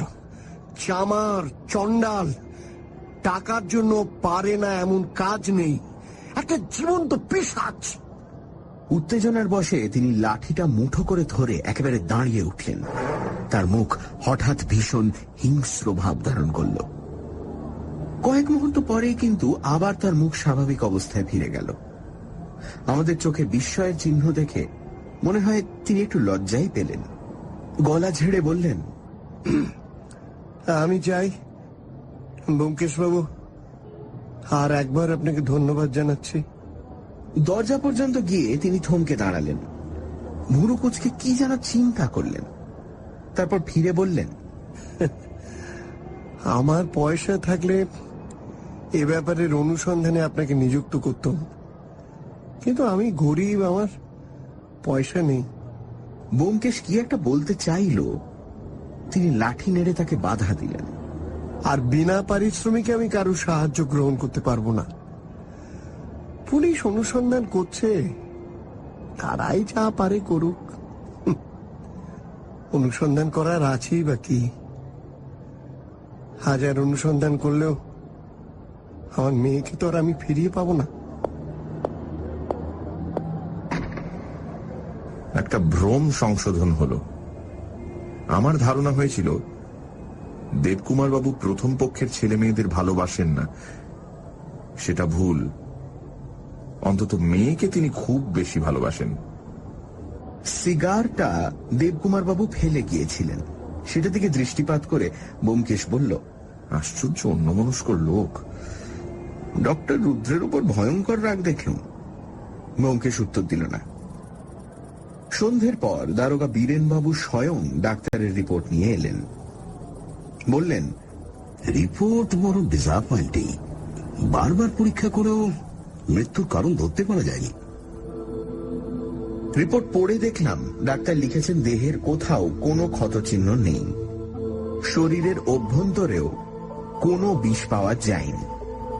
হৃদযন্ত্র সবল ও স্বাভাবিক, সুতরাং হৃদযন্ত্রের ক্রিয়া বন্ধ হওয়ার জন্য মৃত্যু হয়নি। যতদূর বুঝতে পারা যায় অকস্মাৎ স্নায়ুমণ্ডলীর পক্ষাঘাত হওয়ায় মৃত্যু ঘটেছে। কিন্তু কি করে স্নায়ুমণ্ডলীর পক্ষাঘাত ঘটল তা বলতে ডাক্তার অক্ষম। এরকম অদ্ভুত লক্ষণহীন মৃত্যু তিনি এর আগে কখনো দেখেননি। ব্যোমকেশ কাগজটা হাতে নিয়ে ভুরু কুঁচকে চিন্তিত মুখে বসে রইল। বীরেনবাবু বললেন, এ কেস অবশ্য করোনারের কোর্টে যাবে, সেখানে অজ্ঞাত কারণে মৃত্যু রায় বেরোবে। তারপর আমরা অর্থাৎ পুলিশ ইচ্ছে করলে অনুসন্ধান চালাতে পারি, আবার নাও চালাতে পারি। ব্যোমকেশ বাবু, আপনি কি বলেন? এই রিপোর্টের পর অনুসন্ধান করলে কোনো ফল হবে কি? ফল হবে কিনা বলতে পারি না, কিন্তু অনুসন্ধান চালানো উচিত। কেন বলুন দেখি? আপনি কি কাউকে সন্দেহ করেন? ঠিক যে কোনো ব্যক্তি বিশেষকে সন্দেহ করি তা নয়, তবে আমার দৃঢ় বিশ্বাস এর মধ্যে গোলমাল আছে। আমারও তাই মনে হয়। আচ্ছা, দেবকুমার বাবুর স্ত্রীকে আপনার কিরকম মনে হলো? ব্যোমকেশ কিছুক্ষণ চুপ করে রইল, তারপর ধীরে ধীরে বলল, দেখুন, আমার মনে হয় ও পথে গেলে হবে না। এই মৃত্যু রহস্যের জট ছাড়াতে হলে সর্বপ্রথমে জানতে হবে কিভাবে মৃত্যু হয়েছিল। এটা যতক্ষণ না জানতে পারছেন ততক্ষণ একে ওকে সন্দেহ করে কোনো ফল হবে না। অবশ্য এই কথাও মনে রাখতে হবে যে মেয়েটির মৃত্যুর সময় তার সৎ মা ও সহোদর ভাই ছাড়া বাড়িতে আর কেউ ছিল না, কিন্তু তাই বলে আসল জিনিসটাকে দৃষ্টির বাইরে যেতে দিলে চলবে না। কিন্তু ডাক্তার যে কথা বলতে পারছে না। ডাক্তার কেবল মৃতদেহ পরীক্ষা করেছেন, আমরা মৃতদেহ ছাড়া আরো অনেক কিছু দেখেছি। সুতরাং ডাক্তার যা পারেননি আমরাও তা পারবো না এমন কোনো কথা নেই। কিন্তু তা বটে, কিন্তু যাই হোক, আপনি তো দেবকুমার বাবুর পক্ষ থেকে গোড়া থেকেই আছেন, শেষ পর্যন্ত নিশ্চয়ই থাকবেন। দুজনে পরামর্শ করে চলা যাবে। এই খানিক আগে দেবকুমার বাবু এসেছিলেন, তিনি আমাকে বরখাস্ত করে গেছেন। সে কি? হ্যাঁ, আমার অবৈতনিক সাহায্য তিনি চান না, আর টাকা দিয়ে আমাকে নিয়োগ করতে তিনি অক্ষম। বটে, তিনি অক্ষম কিসে? তিনি তো মোটা মাইনের চাকরি করেন, 700-800 টাকা মাইনে পান শুনেছি। তা হবে। বীরেনবাবুর কপালে ভাঁজ পড়ল। তিনি বললেন, দেবকুমার বাবুর আর্থিক অবস্থা সম্বন্ধে খোঁজ নিতে হচ্ছে, কিন্তু আপনার সাহায্য প্রত্যাখ্যান করবার কি কারণ থাকতে পারে? তিনি কাউকে আড়াল করবার চেষ্টা করছেন না তো? আমি হেসে ফেললাম। দেবকুমার বাবু অপরাধীকে আড়াল করবার জন্য কৌশলে ব্যোমকেশের সাহায্য প্রত্যাখ্যান করেছেন, এই কথা শুনতে যেমন অদ্ভুত তেমনই হাস্যকর। বীরেনবাবু তীক্ষ্ণ স্বরে বললেন, হাসছেন যে? আমি অপ্রস্তুত হয়ে বললাম, আপনি দেবকুমার বাবুকে দেখেছেন? না। তাকে দেখেই বুঝবেন কেন হাসছি। তারপর বীরেনবাবু উঠলেন। বিদায়কালে ব্যোমকেশকে বললেন, আমি এ ব্যাপারে তল পর্যন্ত অনুসন্ধান করে দেখব, যদি কিনারা করতে পারি। আপনি কিন্তু ছাড়া পাবেন না। দেবকুমার বাবু আপনাকে বরখাস্ত করেছেন বটে, কিন্তু দরকার হলে আমি আপনার কাছে আসবো, মনে রাখবেন। ব্যোমকেশ খুশি হয়ে বলল, সে তো খুব ভালো কথা। আমার যতদূর সাধ্য আপনাকে সাহায্য করব। হাবুলের সম্পর্কে এ ব্যাপারে আমার একটা ব্যক্তিগত আকর্ষণও রয়েছে। বেশ বেশ। আচ্ছা, উপস্থিত কোন পথে চললে ভালো হয়? কিছু ইঙ্গিত দিতে পারেন কি? যা হোক, একটা সূত্র ধরে কাজ আরম্ভ করতে হবে তো। ব্যোমকেশ একটু চিন্তা করে বলল, ডাক্তার রুদ্রর দিক থেকে কাজ আরম্ভ করুন। এই গোলক ধাঁধার সত্যিকার পথ হয়তো ওই দিকেই আছে। বীরেনবাবু চমকে তার দিকে তাকালেন। ও আচ্ছা, আসি। মাথা নিচু করে ভাবতে ভাবতে তিনি বেরিয়ে গেলেন। এরপর 5-6 দিন একটানা ঘটনাহীনভাবে কেটে গেল। ব্যোমকেশ আবার যেন ঝিমিয়ে পড়ল। সকালে কাগজ পড়া এবং বিকেলে টেবিলের ওপর পা তুলে দৃষ্টিহীন চোখ শূন্যে মেলে থাকা ছাড়া তার আর কাজ রইল না। বীরেনবাবুও এই কদিনের মধ্যে দেখা দিলেন না, তাই তার তদন্ত কতদূর এগোলো জানতে পারলাম না। আগন্তুকের মধ্যে কেবল হাবুল একবার করে আসতো।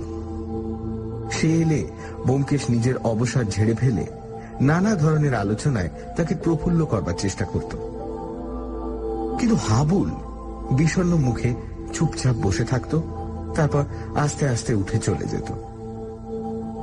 বাড়িতে কি হচ্ছে না হচ্ছে জিজ্ঞাসা করলেও সে ভালোভাবে জবাব দিতে পারত না। বিমাতার মনোভাব যে আরো কড়া হয়ে উঠেছে তা হাবুলের কথা থেকেই বোঝা যেত। শেষ দিন সে নিঃশ্বাস ফেলে বলল, বাবা আজ রাত্রে পাটনা যাচ্ছেন, ওখানে কি ইউনিভার্সিটিতে লেকচার দেবেন। বুঝলাম শোকের ওপর রাত দিন কথার কচকচি সহ্য করতে না পেরে তিনি পালিয়ে যাচ্ছেন। এই নির্লিপ্ত স্বভাব বৈজ্ঞানিকের পারিবারিক অশান্তির কথা ভেবে দুঃখ হল। সেদিন হাবুল চলে যাওয়ার পর বীরেনবাবু এলেন। তার মুখ দেখে বুঝলাম বিশেষ সুবিধে করতে পারেননি। যাই হোক, ব্যোমকেশ তাকে বসালো। আমাদের বিকেলের চায়ের সময় হয়েছিল। চা এসে পৌঁছল। তখন ব্যোমকেশ বীরেনবাবুকে জিজ্ঞাসা করল, তারপর খবর কিছু আছে? পেয়ালায় চুমুক দিয়ে বিমর্ষভাবে বীরেনবাবু বললেন, কোন দিকেই কিছু সুবিধে হচ্ছে না। যেদিকে হাত বাড়াচ্ছি কিছু ধরতে ছুঁতে পারছি না। প্রমাণ পাওয়া তো দূরের কথা, একটা সন্দেহের ইশারা পর্যন্ত পাওয়া যাচ্ছে না। অথচ আমার দৃঢ় ধারণা জন্মেছে যে এর ভেতর একটা গভীর রহস্য লুকোনো রয়েছে। যতই প্রতিপদে ব্যর্থ হচ্ছি ততই এ বিশ্বাস দৃঢ় হচ্ছে। মৃত্যুর কারণ সম্বন্ধে নতুন কিছু জানতে পেরেছেন? আমি ডাক্তার সাহেবের সঙ্গে দেখা করেছিলাম। তিনি অবশ্য রিপোর্টের বাইরে যেতে রাজি নন। তবু মনে হলো তার একটা থিওরি আছে। তিনি মনে করেন কোনো অজ্ঞাত বিষের বাষ্প নাকে যাওয়ার ফলেই মৃত্যু হয়েছে। তিনি খুব অস্পষ্ট আচ্ছা ভাবে কথাটা বললেন বটে, তবে মনে হলো তার ওই বিশ্বাস। উনুন ধরাবার সময় মৃত্যু হয়েছিল, এই কথা ডাক্তারকে বলেছিলেন বুঝি? হ্যাঁ। যাক, আর এদিকে ডাক্তার রুদ্র সম্বন্ধে খোঁজ নিয়েছিলেন? হ্যাঁ, যতদূর জানতে পারলাম লোকটা নির্জলা পাষণ্ড আর অর্থপিশাচ।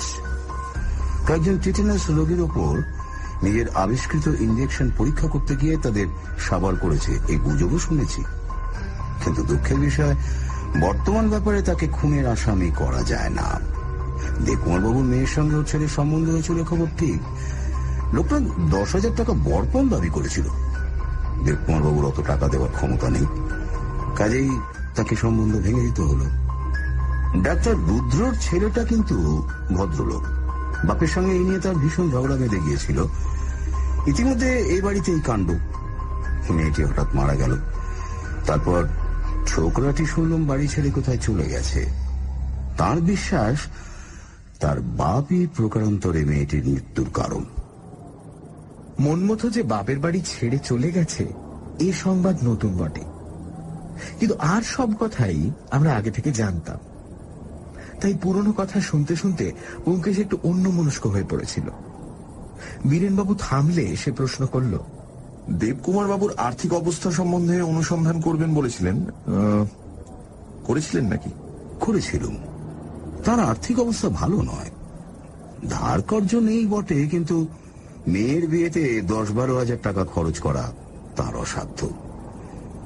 লোকটি বোধহয় বেশ হিসাবে, সাংসারিক বুদ্ধিও কম। কলেজ থেকে বর্তমানে তিনি 800 টাকা মাইনে পান। কিন্তু শুনলে আশ্চর্য হবেন, এই 800 টাকার অধিকাংশই যায় তার বীমা কোম্পানির পেটে। 50,000 টাকার লাইফ ইন্স্যুরেন্স করিয়েছেন, তাও এত বেশি বয়সে যে প্রিমিয়াম দিয়ে হাতে বড় কিছু থাকে না। 50,000 টাকার লাইফ ইন্স্যুরেন্স নিজের নামে করেছেন? শুধু নিজের নামে নয়, জয়েন্ট পলিসি, নিজের আর স্ত্রীর নামে। মাত্র 1 বছর হলো পলিসি নিয়েছেন। দ্বিতীয় পক্ষের স্ত্রী, তিনি মারা গেলে পাছে বিধবাকে পথে দাঁড়াতে হয়, এই জন্যই বোধহয় দুজনে একসঙ্গে বীমা করিয়েছেন। এই টাকায় উত্তরাধিকারীদের দাবি থাকবে না। আর কিছু? আর কি, দেবকুমার বাবুর ছেলে হাবুলের পিছনেও লোক লাগিয়েছিলাম যদি কিছু জানতে পারা যায়। সে ছোকরা কেমন যেন পাগলাটে ধরনের। কলেজে বড় একটা যায় না, রাস্তায় ঘুরে বেড়ায়, কখনো পার্কে চুপ করে বসে থাকে। আপনার কাছেও রোজ একবার করে আসে, জানতে পেরেছি। এই সময় হঠাৎ লক্ষ্য করলাম ব্যোমকেশ যেন ছটফট করছে। অনেকদিন পরে তার চোখে সেই চাপা উত্তেজনার প্রখর দৃষ্টি দেখতে পেলাম। কিছু না বুঝেও আমার রক্ত চঞ্চল হয়ে উঠল।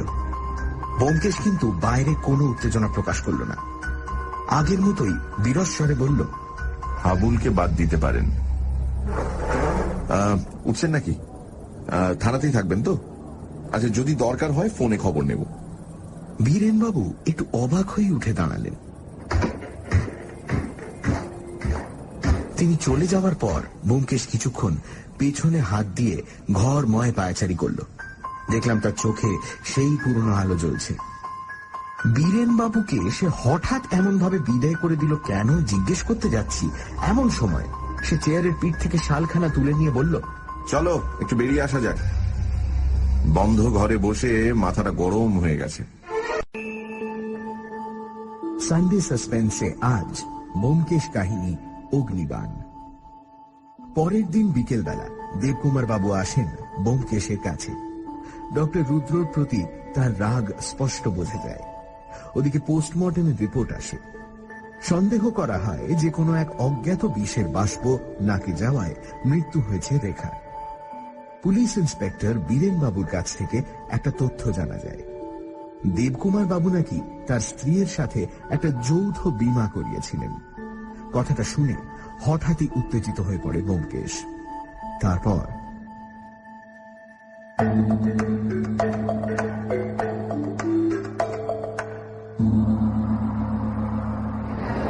দুজনেই বেরোলাম। অকারণে বাড়ির বাইরে যাওয়ায় ব্যোমকেশের একটা মজ্জাগত বিমুখতা আছে। কাজ না থাকলে সে ঘরের কোণে চুপ করে বসে থাকতে ভালোবাসে। আমিও তার সঙ্গদোষে ঘরকুনোই হয়ে পড়েছিলাম। একলা কোথাও যাওয়ার অভ্যেস ছুটে গিয়েছিল। তাই আজ তার উত্তপ্ত মস্তিষ্ক ফাঁকা জায়গার বিশুদ্ধ বাতাস কামনা করছে দেখে খুশি হয়ে উঠলাম। পথে চলতে চলতে কিন্তু খুশির ভাব বেশিক্ষণ স্থায়ী হল না।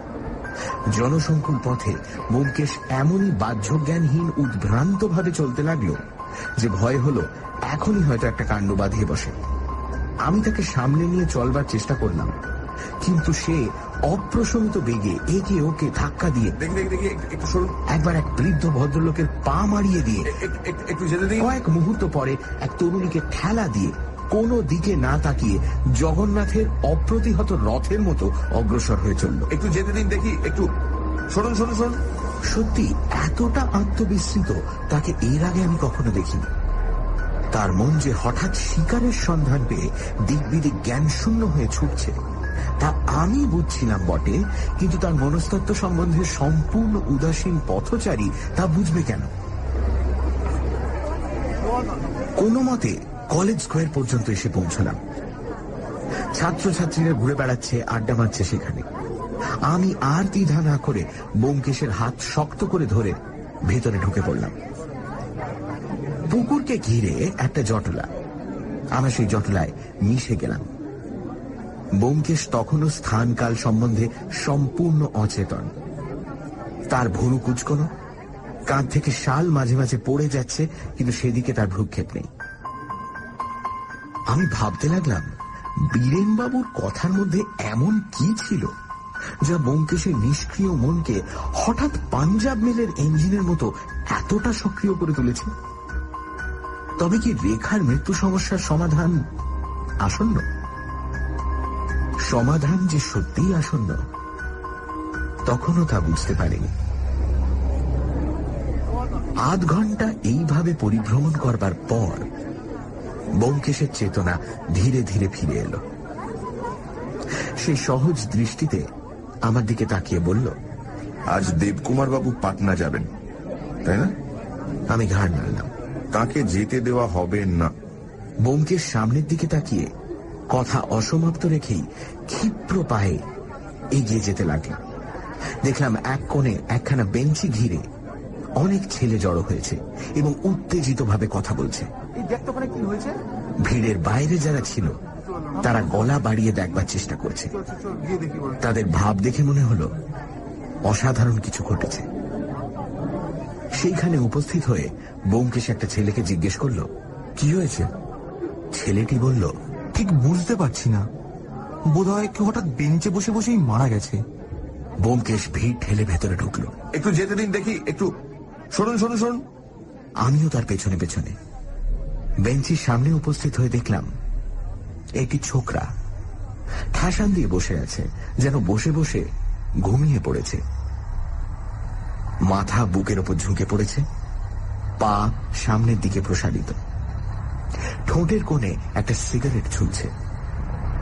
সিগারেটে অগ্নিসংযোগ করা হয়নি। মুঠো করা বাঁ হাতের মধ্যে একটা দেশলাইয়ের বাক্স। একটি মেডিকেল ছাত্র নাড়ি ধরে দেখছিল, বলল, না না, নাড়ি নেই, মারা গেছে। সন্ধ্যা হয়ে আসছিল, ভিড়ের মধ্যে ভালো করে দেখা যাচ্ছিল না। ব্যোমকেশ থুতনি ধরে মৃতের মুখ তুলেই যেন চমকে উঠে ছেড়ে দিল। আমারও বুকে হাতুড়ির মতো একটা প্রবল আঘাত লাগলো। দেখলাম আমাদের হাবুল।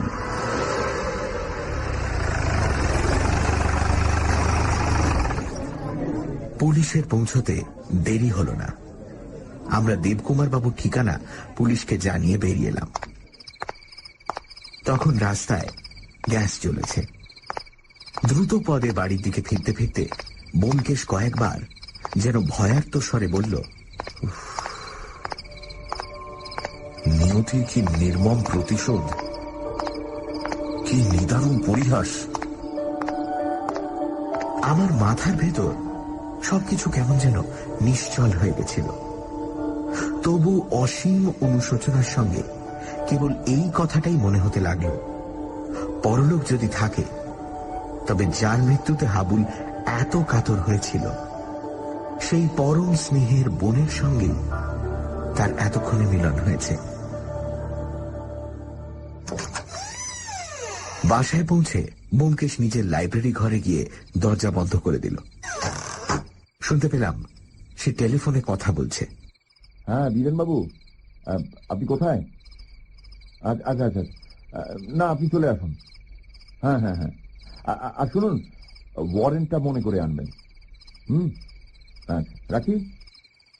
প্রায় 1 ঘন্টা পরে সে ঘর থেকে বেরিয়ে এসে ক্লান্ত স্বরে পুঁটিরামকে চা আনতে বলল। তারপর বুকে ঘাড় গুঁজে এখানে চেয়ারে বসে পড়ল।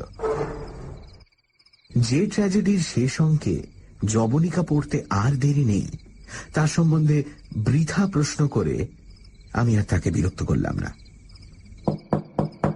রাত্রি 8:30টার সময় বীরেন বাবু এলেন। ব্যোমকেশ জিজ্ঞেস করল, ওয়ারেন্ট এনেছেন? বীরেন বাবু ঘাড় নাড়লেন। তখন আবার আমরা বেরিয়ে গেলাম।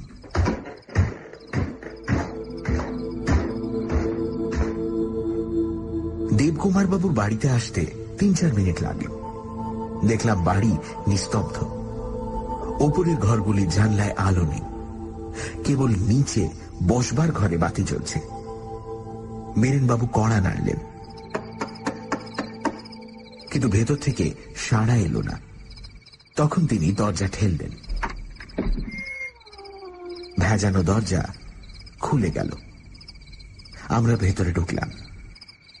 বাইরের ছোট্ট ঘরটিতে তক্তপোষ পাতা, তার উপর দেবকুমার বাবু নিশ্চলভাবে বসে আছেন।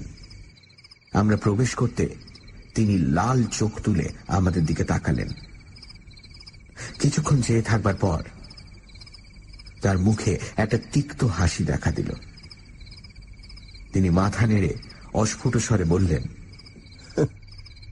সকলেই গরল ভেল। বীরেন বাবু এগিয়ে এসে বললেন, দেবকুমার বাবু, আপনার নামে ওয়ারেন্ট আছে। দেবকুমার বাবুর যেন চমক ভাঙল। তিনি দারোগা বাবুর ইউনিফর্মের দিকে তাকিয়ে বললেন, আপনারা এসে গেছেন, ভালোই হলো। আমি নিজেই তো থানায় যাচ্ছিলাম। তারপর 2 হাত বাড়িয়ে দিয়ে বললেন, কই নিন, হাত কড়া লাগান। বীরেন বাবু বললেন, তার দরকার নেই। কোন অপরাধে আপনাকে গ্রেপ্তার করা হলো শুনুন। বলে অভিযোগ পড়ে শোনাতে গেলেন।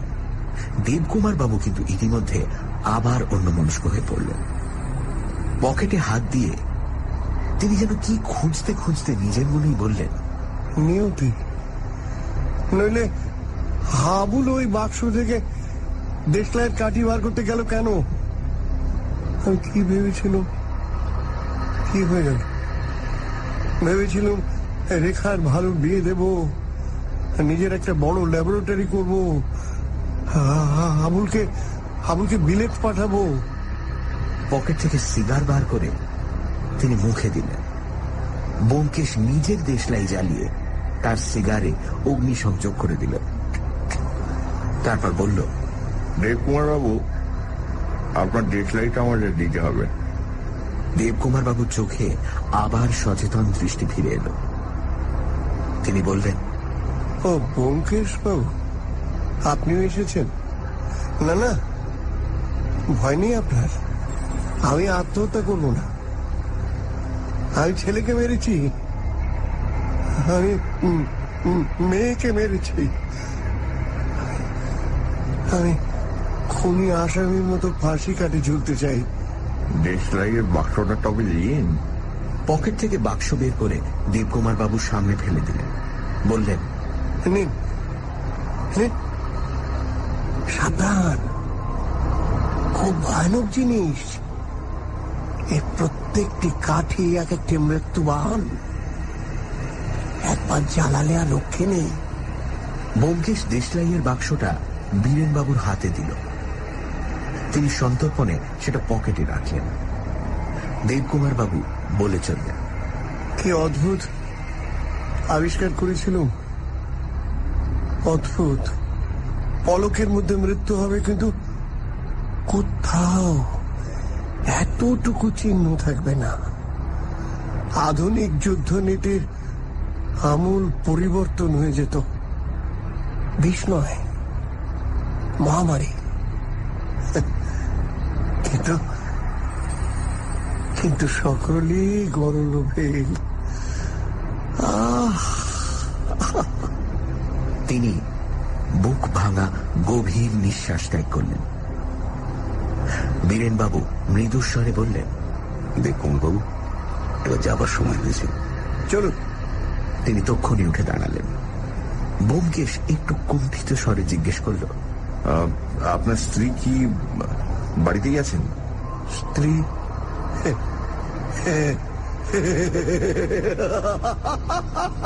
স্ত্রী? আমার আমার ফাঁসির পর ইন্স্যুরেন্সের সব টাকা সেই পাবে।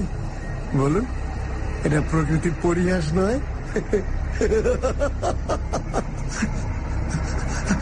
চল চল চল।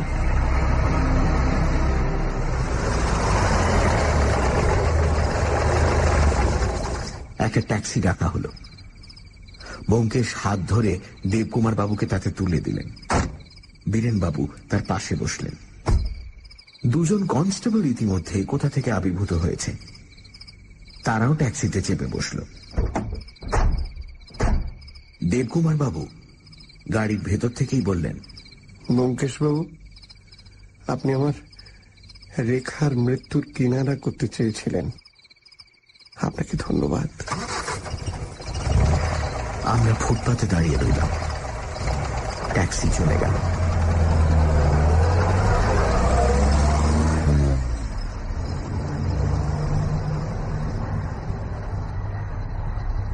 দিন দুই ব্যোমকেশ এ বিষয়ে কোনো কথা বলল না। তার মনের অবস্থা বুঝে আমিও পীড়াপিড়ি করলাম না। তৃতীয় দিন বিকেলে সে নিজেই বলতে আরম্ভ করল। এলোমেলো ভাবে কতকটা যেন নিজের মনেই কথা বলতে লাগলো। ইংরেজিতে একটা কথা আছে, vengeance coming home to roost. Debkumar বাবুর হয়েছিল তাই। নিজের স্ত্রীকে তিনি মারতে চেয়েছিলেন, কিন্তু এমনই অদৃষ্টের খেলা। দুবার তিনি তার অমোঘ অগ্নিবাণ নিক্ষেপ করলেন। দুবারই সে অগ্নিবাণ লাগলো গিয়ে তার প্রাণাধিক প্রিয় পুত্র কন্যার বুকে।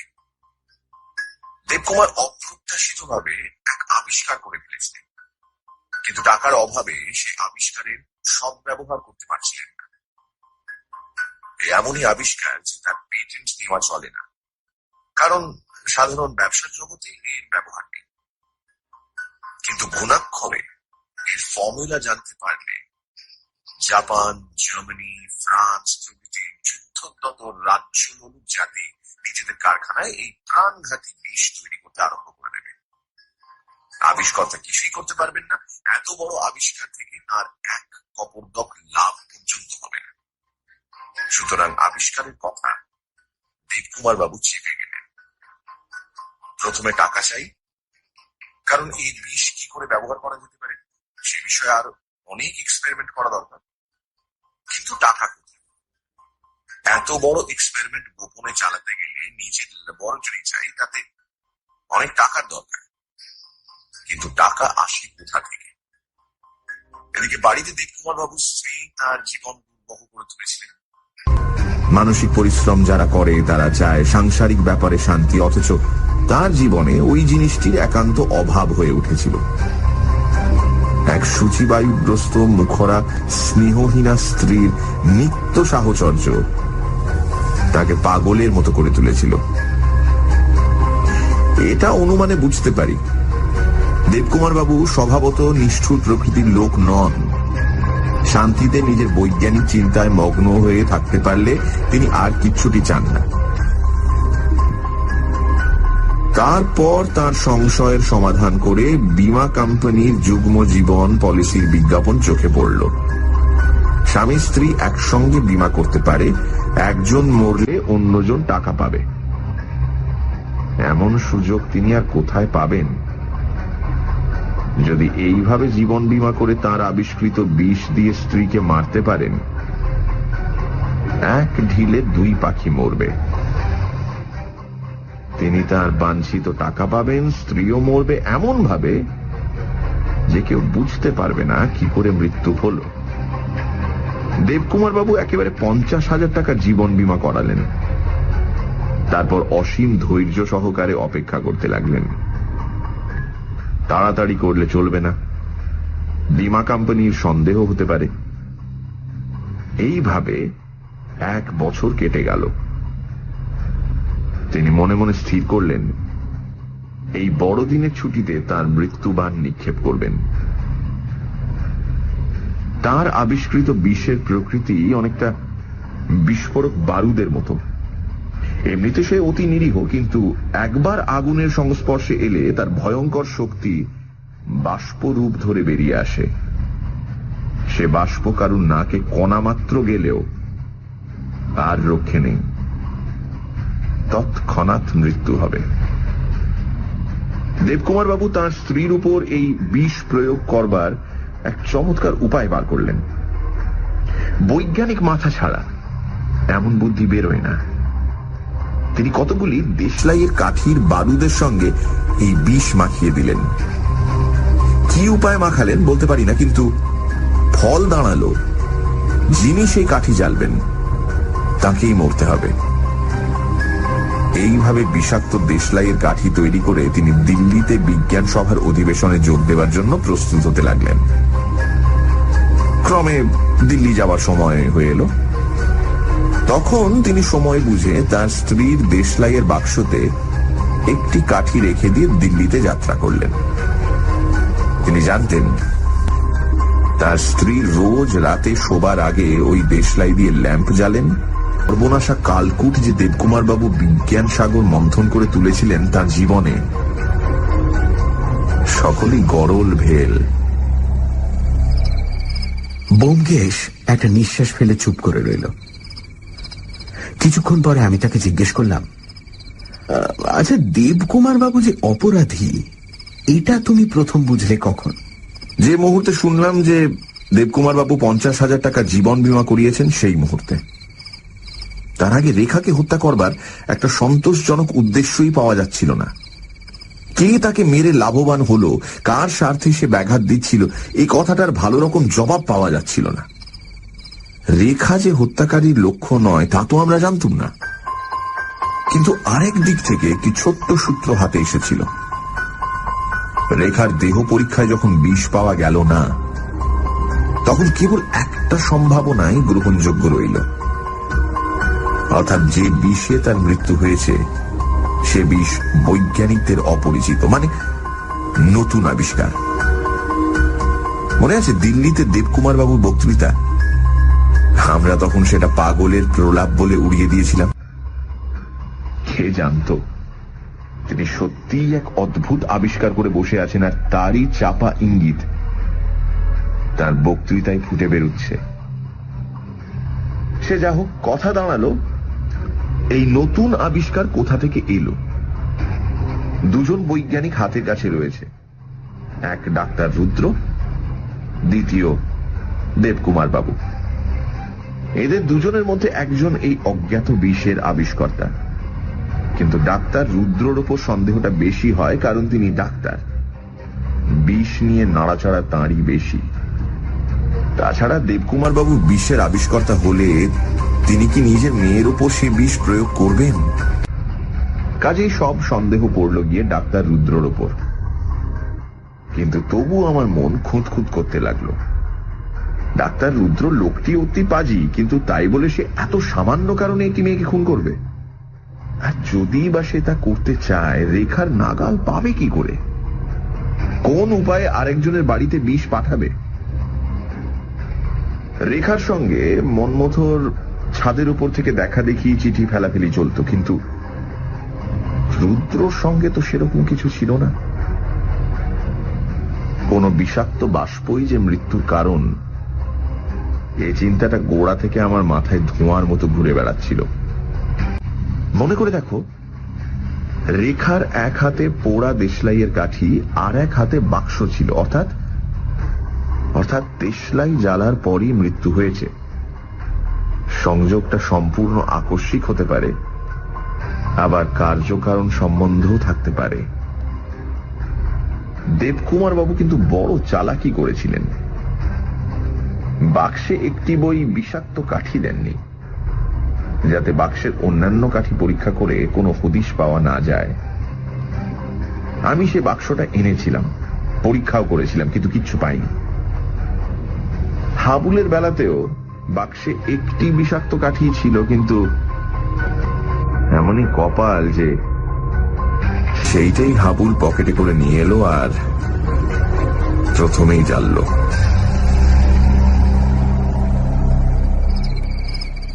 অজিত, তুমি তো লেখক। দেবকুমার বাবুর এই ব্যাপারের মধ্যে একটা প্রকাণ্ড রূপক দেখতে পাচ্ছ না?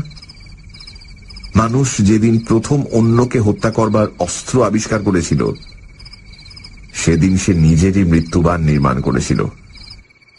আর আজ সারা পৃথিবী জুড়ে গোপনে গোপনে এই যে হিংসার কুটিল বিষ তৈরি হচ্ছে, এও মানুষ জাতটাকে একদিন নিঃশেষে ধ্বংস করে ফেলবে।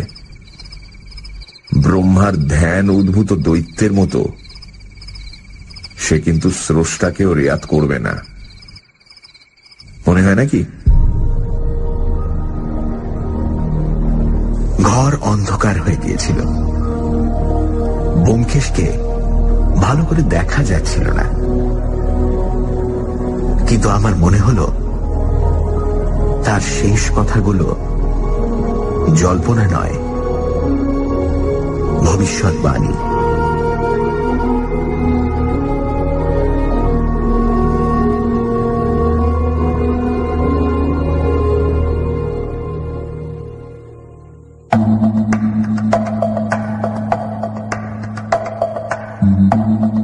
শুনছিলেন অগ্নিবার, রচনা শরদিন্দু বন্দ্যোপাধ্যায়, ব্যোমকেশ ও ডক্টর রুদ্র মি, অজিত ও গল্পের সূত্রধার দীপ, হাবুল পুষ্পল, বীরেনবাবু শঙ্করী প্রসাদ মিত্র, রেখা অয়ন্তিকা, সৎমা শ্রী, মনমথ মনোজিৎ, রাস্তায় ছাত্ররা জ্যোতির্ময় ও সুপ্রতিম এবং দেবকুমার সরকার, জগন্নাথ বসু। শব্দগ্রহণ, আবহ সঙ্গীত এবং স্পেশাল এফেক্টসে রিচার্ড। সহযোগী পরিচালক অভিষেক ও অনির্বাণ। সমগ্র পরিকল্পনা ও পরিচালনা ইন্দ্রাণী।